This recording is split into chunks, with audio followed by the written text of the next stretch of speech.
আসসালামু আলাইকুম ওয়া রাহমাতুল্লাহ। প্রিয় পঞ্চম শ্রেণীর শিক্ষার্থী, তার সাথে জড়িত অভিভাবক এবং তার সাথে জড়িত শিক্ষক সবার উপর শান্তি বর্ষিত হোক। আমার এই অনন্য আয়োজনের আজকে হচ্ছে ডে। আজকে আমরা আলোচনা করব, অর্থাৎ আজকে আমি আছি ডে 3 এর আলোচনায়, অর্থাৎ লেকচার এটা হচ্ছে আমার ডে 3। আমরা 100 দিনের টার্গেট নিয়েছি, আর এই টার্গেটের মধ্যে আমরা কি করব, পঞ্চম শ্রেণীর জন্য যে সমস্ত ইংরেজি গ্রামার দরকার সেগুলো আমরা শিখব এবং সেগুলো আমরা আয়ত্তে রাখার চেষ্টা করব ইনশাআল্লাহ। আমি অবশ্যই এই 100টা ক্লাস নেওয়ার চেষ্টা করব, অবশ্যই আল্লাহ যেন আমাকে 100টা ক্লাস নেওয়ার তৌফিক দান করে, তৌফিক ইল্লা বিল্লাহ। তো যাই হোক, দেখো আজকে আছে আমরা ডে 3। ডে 3 তে এসে আমাদের যা যা অর্জন হয়েছে তা আমরা একটু ফ্ল্যাশব্যাকে যাই। নাম্বার 1, আমরা প্রথম ক্লাসে অর্থাৎ ডে 1, আমার যে ডে 1 ছিল, ডে 1 এ আমরা এসে জেনেছি ডে 1 ডে অন ডে 1 এ আমরা এসে জেনেছি ডে 1। আচ্ছা, ডে 1 এ এসে কি জেনেছি? ডে 1 এ এসে আমরা জেনেছি সেন্টেন্সের বেসিক, সেন্টেন্স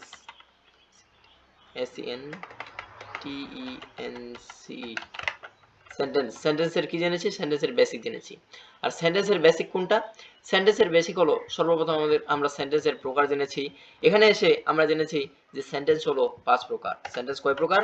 5 প্রকার। অর্থাৎ ডে 1 এ এসে আমরা জেনেছি সেন্টেন্স হলো 5 প্রকার। সেন্টেন্স 5 প্রকার। এর মধ্যে কি কি আছে? নাম্বার 1 যেটা আছে এটা হচ্ছে অ্যাসার্টিভ, অ্যাসার্টিভ, অ্যাসার্টিভ। আর নাম্বার 2 এ আছে কোন সেন্টেন্স? নাম্বার 2 এ আছে interrogative sentence, interrogative, interrogative. Number 3 তে আছে কোন সেন্টেন্স? নাম্বার 3 তে আছে ইম্পারেটিভ সেন্টেন্স। কোন সেন্টেন্স? Imperative sentence. এগুলো আমরা জেনেছি। আবার নাম্বার 4 এ এসে নাম্বার 4 নম্বরে জেনেছি আমরা অপটেটিভ সেন্টেন্স। কোন sentence? Optative sentence. And 5 last one যে সেন্টেন্সটা আছে এটা হচ্ছে এক্সক্লামেটরি সেন্টেন্স, এক্সক্লামেটরি সেন্টেন্স। তো এগুলো প্রত্যেকটাই হলো সেন্টেন্স, এগুলো প্রত্যেকটাই কি? সেন্টেন্স। তো এগুলো প্রত্যেকটাই যেহেতু সেন্টেন্স, তাই এগুলো নিয়ে আমাদেরকে অবশ্যই বিস্তর আলোচনা করতে হবে। এই প্রকারগুলো জেনেছি আমরা ডে 1 এ। আর ডে 2 তে এসে আমরা কি জেনেছি? Day 2, day 2, day 2। তো যাই হোক, ডে 2 তে এসে আমরা জেনেছি ডে 02, ডে 2, ডে 2 তে আমরা এসে জেনেছি এখানে আমরা যা জেনেছি তা হলো ঠিক এই জিনিসটাই আমরা জেনেছি। দাঁড়াও, আগে ফোনটা বড় করে নিই। আচ্ছা, ডে 2 তে এসে আমরা জেনেছি, এখানে আমরা জেনেছি অ্যাসার্টিভ সেন্টেন্সের প্রকারভেদ,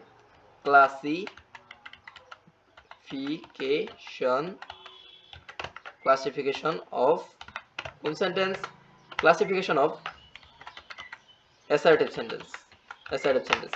আর অ্যাসার্টিভ সেন্টেন্সের প্রকারে আমরা প্রত্যেকে জেনেছি সেখানে আছে কয় ধরনের sentence?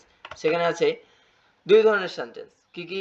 Affirmative sentence, affirmative and negative, কি কি আছে? Affirmative and negative. এবং আজকে আমরা ডে 3 তে এসে আমরা আজকে আলোচনা করব কোন সেন্টেন্স? ডে 3 তে এসে আমরা আলোচনা করব ইন্টারোগেটিভ সেন্টেন্স। কোন সেন্টেন্স? Interrogative sentence. তো ইন্টারোগেটিভ সেন্টেন্স হলো এমন একটা সেন্টেন্স যে সেন্টেন্স দ্বারা মনের আকাঙ্ক্ষা, মনের আকুতি মিনতি, অর্থাৎ এটা দ্বারা শুধুমাত্র মানে তোমার যে একটা বিষয়, তুমি যখন ছাত্র, তোমার মনে যে প্রশ্ন আছে এইটা বোঝানোর জন্য যে সেন্টেন্স ব্যবহার করা হয়, এটা হচ্ছে কোন সেন্টেন্স? এটা হচ্ছে ইন্টারোগেটিভ সেন্টেন্স। তো interrogative sentence, interrogative sentence, interrogative sentence মানে কি? ইন্টারোগেটিভ সেন্টেন্স মানে হলো প্রশ্নবোধক বাক্য। ইন্টারোগেটিভ সেন্টেন্স মানে হলো প্রশ্নবোধক বাক্য। সবার আগে আমি তোমাদেরকে একটু সংজ্ঞার সাথে পরিচয় করিয়ে দিই যে এখানে সংজ্ঞাটাতে কি বলা হয়েছে। তো সংজ্ঞাতে বলা হয়েছে যে, দেখো সংজ্ঞাতে বলা হয়েছে ইন্টারোগেটিভ সেন্টেন্স যে সেন্টেন্স দ্বারা, কোন সেন্টেন্স দ্বারা, অর্থাৎ ইন্টারোগেটিভ তো একটা সেন্টেন্সের নাম, ওই জন্য বলা হয়েছে যে সেন্টেন্স দ্বারা কোনো প্রশ্ন করা, কি করা? প্রশ্ন করা বোঝায় তাকে কোন সেন্টেন্স বলে? ইন্টারোগেটিভ সেন্টেন্স বলে। তাহলে যে সেন্টেন্স দ্বারা প্রশ্ন করা বোঝায়, তোমার মাথায় কিন্তু এখন ফিটিং হয়ে গেছে, যে সেন্টেন্স দ্বারা কি করা বোঝায়? প্রশ্ন করা বোঝায়, প্রশ্ন করা বোঝায়। তাহলে যে সেন্টেন্স দ্বারা প্রশ্ন করা বোঝায় তাকে কোন সেন্টেন্স বলে? তাকে বলে ইন্টারোগেটিভ সেন্টেন্স। এখন ইন্টারোগেটিভ সেন্টেন্স ইংরেজিতে যদি তুমি এটাকে তোমাকে যদি কেউ প্রশ্ন করে, আচ্ছা এটা তো বাংলাতে জানলাম স্যার, যদি আবার ইংরেজিতে কেউ প্রশ্ন করে যে what is interrogative sentence, at first you have to say that a sentence, sentence কি? যে সেন্টেন্স, এটা ভুল করছি আমি, আ সেন্টেন্স, একটি সেন্টেন্স দ্যাট, যা কি করে? যা। এ সেন্টেন্স যা কি করে? আক্স, আক্স, আক্স কি করে? জিজ্ঞাসা করে, জিজ্ঞাসা করে। A question, Q U question, আক্স কোশ্চেন, কোশ্চেন কি করে? প্রশ্ন জিজ্ঞাসা করে। ইজ কল্ড তাকে বলা হয়, কি বলা হয়? ইজ কল্ড তাকে বলা হয় কোন sentence? Interrogative sentence, interrogative sentence. সি ও কি হচ্ছে এটা? ইন্টারোগেটিভ সেন্টেন্স, ইন্টারোগেটিভ সেন্টেন্স একটু মিস্টেক, একটু শুধু ক্ষমা সুলভ দৃষ্টিতে দেখো, আমি এটা ঠিক করে নিই। আচ্ছা, তাহলে এটা হলো ইংরেজি, এটা হলো এটার ইংরেজি সংজ্ঞা, অর্থাৎ ইংরেজি যে সংজ্ঞাটা আছে এটা ঠিক এমন, তাই না? তাহলে ইংরেজি সংজ্ঞাটা এরকম। তাহলে বাংলাতে জানলাম যে সকল যে সেন্টেন্স দ্বারা কোনো প্রশ্ন করা বোঝায় তাকে ইন্টারোগেটিভ সেন্টেন্স বলে।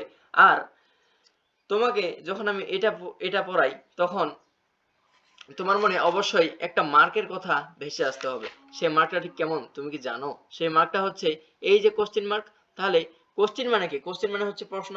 তাহলে এই যে প্রশ্ন করার জন্য যে মার্কটা ব্যবহার করা হয় এটা হচ্ছে কোন মার্ক? Question mark. এই কোশ্চেন মার্কের মাধ্যমে তুমি বিভিন্ন কিছু সম্পর্কে জিজ্ঞাসা করো, জিজ্ঞাসা করো। এখন এখানে একটা প্রশ্ন করা হচ্ছে, ডু ইউ নো মি? তুমি কি আমাকে চেনো? Can you do it? তুমি কি এটা করতে পারবে? দেখো তো এটার শেষে একটা চিহ্ন কমন। এই চিহ্নটা কি? এই চিহ্নটা হচ্ছে, এই চিহ্নটা হচ্ছে কোশ্চেন মার্ক। এই চিহ্নটা কোশ্চেন মার্ক। কোন mark? Question mark, question mark, question mark. কোন মার্ক? Question mark. তাহলে যে সেন্টেন্স অর্থাৎ প্রশ্নবোধকের ক্ষেত্রে যে চিহ্নটা ব্যবহার করা হয় এটা কোন চিহ্ন? প্রশ্নবোধকের ক্ষেত্রে যে চিহ্নটা ব্যবহার করা হয় এটা হচ্ছে কোশ্চেন মার্ক। কোন মার্ক? Question mark. তাহলে কোশ্চেন মার্কের কাজ কি? কোশ্চেন মার্কের কাজ হলো প্রশ্ন জিজ্ঞাসা করা। এখন বলছে ক্যান ইউ ডু ইট? তুমি কি তুমি কি এটা করতে পারবে? তুমি কি এটা করতে পারবে? অবশ্যই প্রশ্ন বোঝাচ্ছে। আবার বলছে হোয়ার আর ইউ ফ্রম? তুমি কোথা থেকে এসেছো? তোমরা যখন তোমাদের সেই পঞ্চম শ্রেণীর গ্রামার বইটা পড়বা বা পঞ্চম শ্রেণীর তোমাদের যে টেক্সট বইটা আছে এটা যখন পড়বা, তোমরা প্রথম যে ইউনিট বা প্রথম যে লেসনগুলো আছে এগুলোতে তোমরা এই ওয়ার্ডটা পাবা, হোয়ার আর ইউ ফ্রম? তুমি কোথা থেকে এসেছো? What's your name? What is your name? What is your নেমকে আরেকভাবে লেখা যায়। হোয়াট ইজ ইওর নেমকে ঠিক এইভাবে লেখা হয়, এখানে আমি ইকুয়াল দিই হোয়াটস, হোয়াটস, হোয়াটস ইওর নেম? তোমার নাম কি? তোমার নাম কি? হোয়াট ইজ ইওর নেম বা হোয়াটস ইওর নেম। তবে হোয়াটস ইওর নেমটাকে বেশিরভাগ ক্ষেত্রে ব্যবহার করা হয়। আমি যদি এখানে আরো কিছু উদাহরণ দিই, মনে করো আমি লিখলাম যে তুমি তোমার বন্ধুকে প্রশ্ন করছো কি যে তুমি কোথায় বসবাস করো? তোমার বন্ধুকে প্রশ্ন করছো হোয়ার, হোয়ার আর ইউ ফ্রম? না না, হোয়ার আর ইউ, একটু মিস্টেক হয়েছে। হোয়ার আর, এই আবার ভুল করছে। হোয়ার ডাজ, হোয়ার ডাজ, সে কোথায় বসবাস করে? তুমি তোমার বন্ধুকে প্রশ্ন করছো where does she, where does she live? অর্থাৎ তুমি তোমার বন্ধুকে তোমার বান্ধবীর দিকে দেখিয়ে বলছো যে সে কোথায় বসবাস করে। এটা কি বলতে পারবা এই প্রশ্নটা কি আমার ঠিক আছে? অবশ্যই ঠিক নেই, কারণ কোশ্চেন, কোশ্চেন মার্ক না থাকলে সেটাকে কি ধরা হয় না? ইন্টারোগেটিভ ধরা হয় না। অবশ্যই ইন্টারোগেটিভ ধরা হয় না। এবার আমি তোমাকে এখান থেকে একটা কিউ দিই, অর্থাৎ এমসিকিউ, এমসিকিউ, এমসিকিউ, একটা এমসিকিউ দিই। এমসিকিউটা ঠিক কেমন? এমসিকিউটা ঠিক এমন, which one is correct? Which one is correct? Which one is correct? দেখো তো নিচে আমি এ নাম্বার দিলাম, which one is A number দিলাম where does she live? আমি বি নাম্বার দিলাম where does she live? আমি সি নাম্বার দিলাম where does she live? আমি ডি নাম্বার দিলাম where does she live?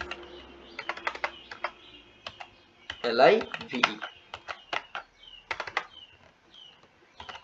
দেখো তো এই চারটা বাক্যের মধ্যে কোনটা ঠিক, এই চারটা বাক্যের মধ্যে কোনটা ঠিক হবে তুমি একটু দেখো, তোমার সূক্ষ্ম নজরের বিচারে তুমি দেখো তো। এখানে হোয়ার ডাজ সি লিভ, সে কোথায় বসবাস করে। এই যে এখানে আমি লিখছি, এখানে কিন্তু আমি কোশ্চেন মার্ক দিইনি, এখানে আমি দিয়েছি ফুল স্টপ। ফুল স্টপ দিলেই সেটা কি হয়ে যায়, ফুল স্টপ দিলে সেটা অ্যাসার্টিভ সেন্টেন্স হয়ে যায়। কিন্তু এখানে কি এটা অ্যাসার্টিভ সেন্টেন্স হয়েছে? অবশ্যই না। তাহলে এখানে এই বাক্যটা কি রং, এই বাক্যটা রং, এই বাক্যটা রং রং। এবার দেখো তো 2 নম্বর বাক্যটা, হোয়ার ডাজ সি লিভ, সে কোথায় বসবাস করে, সে কোথায় বসবাস করে। এখানে কি আমি কোনো চিহ্ন দিছি? অবশ্যই না। এখানে এটা ঠিক হতো যখন আমি যদি এটার শেষে কোন মার্ক দিতাম, কোশ্চেন মার্ক দিতাম। কিন্তু যেহেতু কোশ্চেন মার্ক আমি দিইনি, সেই জন্য এটা কি ঠিক নেই, এটা অবশ্যই ভুল আছে। এই জন্য এটাও কি, এটা হচ্ছে রং, এটাও রং, এটা রং, এটা রং। আবার এই যে এখানে আছে, এখানে দেখো তো এটা কিন্তু সম্পূর্ণ ঠিক আছে, কারণ শেষে কোশ্চেন মার্ক আছে। আর বাকি যেটা আছে এটা সব ঠিক আছে। তাই বলে তুমি আবার মনে করো না যে সব জায়গায় কোশ্চেন মার্ক থাকলেই সেটা ঠিক আছে। বাক্যের মধ্যেই কিছু ভুল থাকতে পারে, যে ভুলগুলা তুমি আরেকটু বড় হবা ঠিক তারপর জানতে পারবা, ঠিক আছে। তাহলে এটা রাইট, এটা রাইট। আর এই যে এখানে আরো একটা চিহ্ন, আরো একটা বাক্য আছে যে হোয়ার ডাজ সি লিভ, সে কোথায় বসবাস করে, সে কোথায় বসবাস করে, সে কোথায় বসবাস করে। তাহলে হোয়ার ডাজ সি লিভস, এখানে দেখো তো এখানে কি কোনো চিহ্ন আছে, কোশ্চেন মার্ক আছে? অবশ্যই নেই। এখানে আছে এক্সক্লামেশন মার্ক। কোন মার্ক? Exclamation mark. তাহলে এটা কোন সেন্টেন্স হবে? এক্সক্লামেশন মার্ক থাকলে সেটা হয়ে যায় কোন সেন্টেন্স? Exclamatory sentence. কিন্তু বর্তমান ক্ষেত্রে এখন এটা কোন সেন্টেন্স হবে? এখন এটা হবে এক্সক্লামেশন বা এক্সক্লামেটরি সেন্টেন্স। কিন্তু এটা এই বাক্যটাকে ঠিক আছে না, তাহলে এটাও রং, এটাও রং। এবার আসি, এবার আসা যাক, এবার আসা যাক। দেখো তো ইন্টারোগেটিভ সেন্টেন্স চেনার উপায় হলো শেষে ইন্টারোগেশন মার্ক থাকবে। অর্থাৎ ইন্টারোগেটিভ সেন্টেন্স চেনার ক্ষেত্রে শেষে কোন মার্ক থাকবে? ইন্টারোগেশন মার্ক থাকবে। এবার ইন্টারোগেটিভ সেন্টেন্সের শুরুতে WH মডাল অক্সিলারি দ্বারা, অর্থাৎ ইন্টারোগেটিভ সেন্টেন্স শুরু হয় WH মডাল অক্সিলারি। এবং এখানে আমি আরো একটা জিনিস ভুল করছি, এটা এমনি প্রাইমারি যে অক্সিলারি গুলো আছে এটা দিয়েও শুরু হয়, AUXILI অক্সিলারি। কি কি এগুলো হচ্ছে? ডু, ডু, ডু, এরপর ডাজ, এরপর ডিড। আহা একটু মিস্টেক, এবার ডিড। আর কি আছে? আর আছে হ্যাভ, হ্যাজ, হ্যাড, এগুলো দিয়েও শুরু হতে পারে। তাহলে এই পয়েন্টগুলো তুমি যদি মনে রাখো যে এগুলো দিয়ে শুরু হতে পারে বা WH এর পরে এগুলো বসতে পারে, তাহলে তোমার কথা ভুল যেতে পারে? অবশ্যই ভুল যাবে না। এবার দেখো, এবার বলছে WH ওয়ার্ড গুলো হলো, WH ওয়ার্ড গুলো কি? হোয়াট। এগুলো একটু মানে তোমাদের লেভেলের জন্য এগুলো একটু অধিক ইম্পর্টেন্ট, এগুলো একটু মনে রাখবা, এগুলো হচ্ছে বেসিক। এবার মডাল ভার্ব গুলো কোনগুলা? মডাল ভার্ব গুলো, আচ্ছা মডাল ভার্ব গুলো জানার জন্য আমাকে এই ফন্টটা ছোট করতে হবে। যাই হোক, মডাল ভার্ব হচ্ছে can, could, may, might, shall, should. তো যাই হোক, আজকে এটা ছিল আমার আজকের আলোচনা। তোমরা যারা এই ক্লাসটা করেছো সম্পূর্ণটা, অবশ্যই লাইক সাবস্ক্রাইব করতে ভুলবে না। আসসালামু আলাইকুম ওয়া রাহমাতুল্লাহ।